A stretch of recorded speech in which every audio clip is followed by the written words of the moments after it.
Hello बच्चों, कैसे हैं आप सब। तो क्या आप सभी तैयार हैं एक नए अध्याय को पढ़ने के लिए।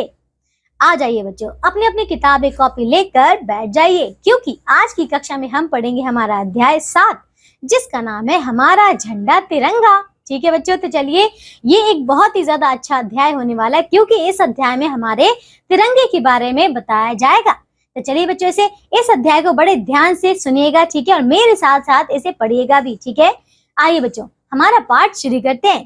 तो चलिए, सबसे पहले हम इस पाठ का सार देखते हैं, ठीक है बच्चों, यानी कि इसका पाठ प्रवेश। आइए देखें इसे कि इस पाठ में हमें क्या क्या दिया गया है। देखिए बच्चों, यह पाठ हमारे राष्ट्रीय झंडा तिरंगा पर आधारित है।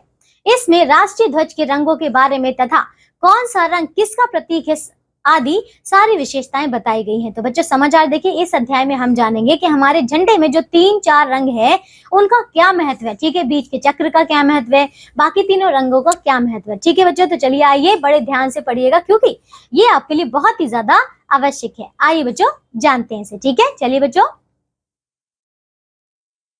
देखो, हे भारत के बच्चों, भारत के नागरिकों, सावधान की मुद्रा में खड़े हो जाओ, क्योंकि अब तिरंगा झंडा फहराया जा रहा है। यह हमारे देश की पताका है। पताका यानी कि बच्चों झंडा, ठीक है, राष्ट्रीय ध्वज। आओ इसके नीचे हम सभी मिलकर गाएं। तो देखो बच्चों, यहाँ पे सबसे पहले यही बताया जा रहा है कि जब हम हमारे झंडे की शान में कुछ कहते हैं, उसके बारे में कुछ गाते हैं, तो हमें सभी को सावधान की मुद्रा में होना चाहिए, है ना बच्चों। और बच्चों बिल्कुल एकदम खड़े सीधे खड़े होकर जो है हमारे झंडे को सलाम भी करना चाहिए, है ना। तो चलिए बच्चों, अब देखो ये क्या गा रहे हैं, ये कहते हैं झंडा ऊंचा रहे हमारा, ठीक है। देखो बच्चों, अब यह मात्र झंडा नहीं है, हमारी आन भी है और प्राण भी है ना बच्चों, क्योंकि ये हमारी क्या है बच्चों, हमारे देश की शान है। इसके ऊंचा रहने का अर्थ है देश की शान बनी रहना, है ना बच्चों। क्योंकि अगर हमारा झंडा, बच्चों क्या कह रहे हैं यहाँ पे, देखिए अगर हम देखिए हमारे झंडे का सम्मान करते हैं, इसका अर्थ ये है कि हम हमारे राष्ट्र का, हमारे देश का सम्मान करते हैं ना। इसके तीनों रंगों में हमारी एकता की कहानी लिखी है। केसरिया रंग का अर्थ है बहादुरी। तो देखिए बच्चों, इन सारे रंगों का अर्थ ध्यान से समझते जाइएगा, ठीक है। देखो सबसे पहले केसरिया रंग का अर्थ क्या है बच्चों, बहादुरी, ठीक है। यह रंग याद दिलाता है उन वीरों की जिन्होंने देश को आजाद कराने में अपना जीवन बलिदान दिया, ठीक है बच्चों, बलिदान किया। हमारी बहादुरी इसी रंग में छिपी है। तो बच्चों समझ आ रहा है, ये जो केसरिया रंग है बच्चों, वो बहादुरी का प्रतीक है, ठीक है। इससे हमें ये पता चलता है कि हमारे देश में जिन वीरों ने, ठीक है, जिन महापुरुषों ने अपना बलिदान दिया, ठीक है, हमारे देश को स्वतंत्र कराने में, है ना, तो ये उनके बारे में ही है, ठीक है, उनका प्रतीक है। आप देखिए बच्चों इसके आगे, तो आओ हम सब इस झंडे के नीचे एकजुट होकर प्रतिज्ञा करें कि हम बहादुर बनेंगे, ठीक है। अब देखिए बच्चों इसके आगे क्या है, तिरंगे झंडे में दूसरा रंग सफेद है ना बच्चों। केसरिया रंग के नीचे जो है कौन सा रंग है, सफेद, ठीक है। देखिए यह हमारे विचारों की पवित्रता को प्रकट करता है। देखिए पवित्रता यानी कि बच्चों मतलब जैसे कि एकदम साफ, एकदम शुद्ध, ठीक है। फिर देखिए इस रंग में महात्मा बुद्ध की करुणा दिखाई देती है, ठीक है बच्चों, किसकी, महात्मा बुद्ध की करुणा, ठीक है, यानी कि उनका जो प्रेम है, ठीक है, उनका जो भाव है वो दिखाई देता है।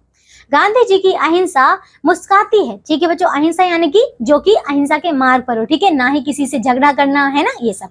देखिए तो आओ हम दुश्मनों को भी प्यार से मित्र बना ले और इस झंडे के नीचे खड़े होकर विश्व में शांति लाने का प्रण ले। तो देखो बच्चों यहाँ पे समझ आया, ये जो सफेद रंग है हमें शांति का प्रतीक बताता है, ठीक है, ये शांति का प्रतीक है।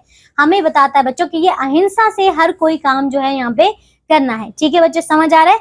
हम दुश्मन को भी बड़े प्यार से दोस्त बना लेंगे, ठीक है बच्चों। तो चलिए अब आ जाइए आगे देखते हैं बच्चों। देखिए तिरंगे झंडे के हरे रंग का अर्थ है हरियाली और खुशहाली। तो बच्चों समझ आया, देखिए हरे रंग का अर्थ है हरियाली, ठीक है, यानी कि हरे भरे खेत खलिहान, है ना, और बच्चों खुशहाली। देखिए यह हरा रंग भारत के खेत खेत में बिखरता और मैदान में बरसता दिखाई देता है ना। हमारे देश किसानों का देश है, मेहनत करने वाले श्रमिकों का देश है। तो बच्चों आपको समझ आ, देखिए ये जो हरा रंग है ये हमारे देश की हरियाली को दर्शाता है, ठीक है। ये हमें ये बताता है कि हमारे देश में मेहनती, ठीक है, जो मेहनत करने वाले किसान है, ठीक है, श्रमिक है, वो रहते हैं, ठीक है। हमारा जो देश है बच्चों वो श्रमिकों का देश है, ठीक है, किसानों का देश है, ठीक है, क्योंकि उन्हीं की वजह से तो हरियाली है ना बच्चों। चलिए अब हरियाली है तभी तो खुशहाली है, तभी तो हम भर पेट देखिए खाना खा पा रहे हैं, है ना बच्चों, इसीलिए हम खुश हैं। आइए बच्चों, अब देखिए इसके आगे और ये बच्चे क्या कहते हैं, देखिए। हमारे तिरंगे झंडे के बीच में एक अशोक चक्र है। क्या है बच्चों? एक अशोक चक्र है। आपने देखा है ना, जो कि झंडे के बीच में एक छोटा सा क्या है, वहां पे बीच में गोल चक्र है। देखिए, इसमें 24 तीलियां होती हैं। क्या बच्चों? 24 तीलियां होती, बीच में जो रेखाएं दिखती हैं आपको वो 24 हैं। ठीक है, जो पूरे दिन 24, देखिए, जो पूरे दिन के 24 बहुमूल्य घंटों की सूचक है। क्या बच्चों? हमारे पूरे दिन में 24 घंटे होते हैं, तो ये उनका सूचक है।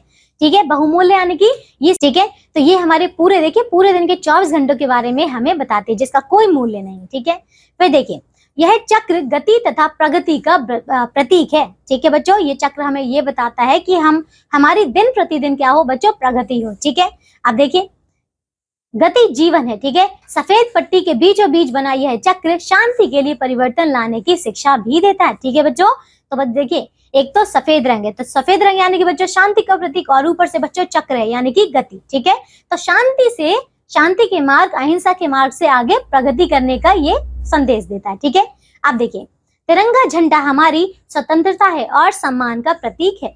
यह आवश्यक है कि इसे फहराते और उतारते समय यह भूमि से स्पर्श ना हो। तो बच्चों समझदारी से काम लीजिएगा। ठीक है, इस झंडे को देखिए हमें बड़े ध्यान से, बड़े सम्मान पूर्वक रखना है। ठीक है, ये धरती को छूना नहीं चाहिए। ठीक है, अब देखिए, इसके सम्मान की रक्षा करना हमारा कर्तव्य है। आओ इस झंडे की छाया में खड़े होकर हम अपने देश को हरा भरा और खुशहाल बनाने का प्रण लें। आओ एक बार फिर गाएं, झंडा ऊंचा रहे हमारा। तो देखिए बच्चों, यहाँ पे ये था हमारा ये अध्याय, जिसमें हमने जाना कि झंडे में देखिए जितने भी रंग है वो क्या क्या हमें बताते हैं, वो किस किस चीज का प्रतीक है। ठीक है, और बच्चों इस झंडे को देखिए हमें बड़े सम्मान पूर्वक रखना चाहिए। ठीक है, तो बच्चों हमारा अध्याय देखिए पूरा हो चुका है ना। आइए अब हम देखते हैं कि हमें इस अध्याय से क्या अभिप्रेरणा मिलती है। देखिए बच्चों, तिरंगे का सम्मान करेंगे, देश के प्रति देशभक्ति जागृत होगी, है ना बच्चों। तो हमने एक बहुत ही अच्छा अध्याय पढ़ लिया है ना बच्चों। आइए अब हम देखते हैं शब्दों का पिटारा। ठीक है, चलिए बच्चों अब हम देखते हैं शब्दों का पिटारा। तो देखिए, पताका यानी कि बच्चों झंडा, करुणा यानी कि दया, बहुमूल्य मूल्यवान, पवित्रता शुद्धता, अहिंसा हिंसा ना करना। तो बच्चों समझ आया। देखिए ये था हमारा अध्याय। तो क्या आप सभी ने बड़े ध्यान से इस अध्याय को सुना और समझा? हाँ बच्चों, ये अध्याय आपके लिए बहुत ही ज्यादा महत्वपूर्ण है, क्योंकि ये तो आपसे प्रश्न भी कोई भी कर सकता है ना कि हमारा जो झंडा है, राष्ट्रीय झंडा, वो किस किस चीज का प्रतीक है। ठीक है बच्चों, तो चलिए हमारा अध्याय अब पूरी तरीके से समाप्त हो चुका है। इसके आगे आपको दिया गया अभ्यास के जो प्रश्नोत्तर है वो। ठीक है, तो बच्चों आप सारे जो है इन प्रश्नों का बहुत अच्छे से उत्तर करेंगे। ठीक है बच्चों, तो चलिए आज की कक्षा में सिर्फ और सिर्फ इतना ही। अब हम मिलेंगे एक नई कक्षा में, तब तक के लिए आप सब अपना ध्यान रखिए और स्वस्थ रहिए। बाय बच्चों।